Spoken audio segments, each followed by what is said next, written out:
महाराष्ट्र एक समृद्ध परंपरेचा वारसा लाभलेला प्रदेश. इथे निसर्ग, कला आणि संस्कृतीचा अनोखा संगम पाहायला मिळतो. या भूमीवर साजरे होणारे उत्सव केवळ धार्मिकचे नाहीत, तर सामाजिक आणि सांस्कृतिक एकतेचे प्रतीक आहेत. आपली वर्षाची सुरुवात होते ती मकर संक्रांतीने, पतंगांच्या उंच भरारीने. हा दिवस आपल्याला नवा उत्साह आणि नवीन संधींचा संदेश देतो.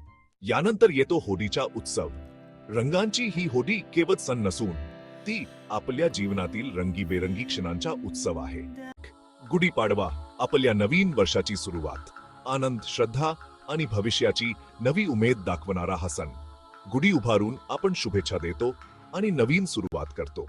आणि सणांचा राजा म्हणजे गणेश चतुर्थी. घराघरात गणपती बाप्पा विराजमान होतात आणि प्रत्येक घराला नवचैतन्य लाभतं. गणेशोत्सव केवळ गणेशाची पूजा नाही, तर समाजात एकतेचा संदेश देणारा आणि आनंद साजरा करणारा उत्सव.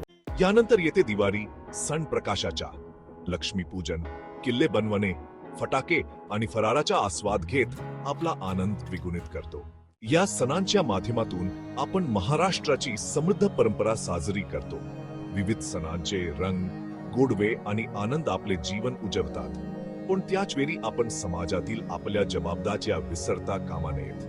आपण गणपती बाप्पाकडे सुख समृद्धीची प्रार्थना करतो, परंतु याच्या बरोबर त्यांची शिकवण अंगीकारण्याची वेळ आली आहे. स्वच्छता, पर्यावरणाचा सन्मान आणि समाजातील गरजूंना मदत करणे हे आपले खरे कर्तव्य आहे.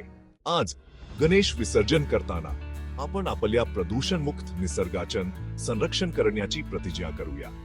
पर्यावरण पूरक विसर्जनातून आणि प्लास्टिक मुक्त सण साजरे करून बाप्पाच्या शिकवणीचे पालन करूया. याशिवाय समाजात एकतेचा आणि आपुलकीचा संदेश देणं हे आपल्या सणांचे मूळ उद्दिष्ट आहे. चला आपण गरजूंना मदत करून आपला आनंद त्यांच्या सोबत वाटून समाजात एक सकारात्मक बदल घडवूया. या सणांच्या गोडव्याबरोबरच आपण आपलं माणूसपणही जपत राहूया.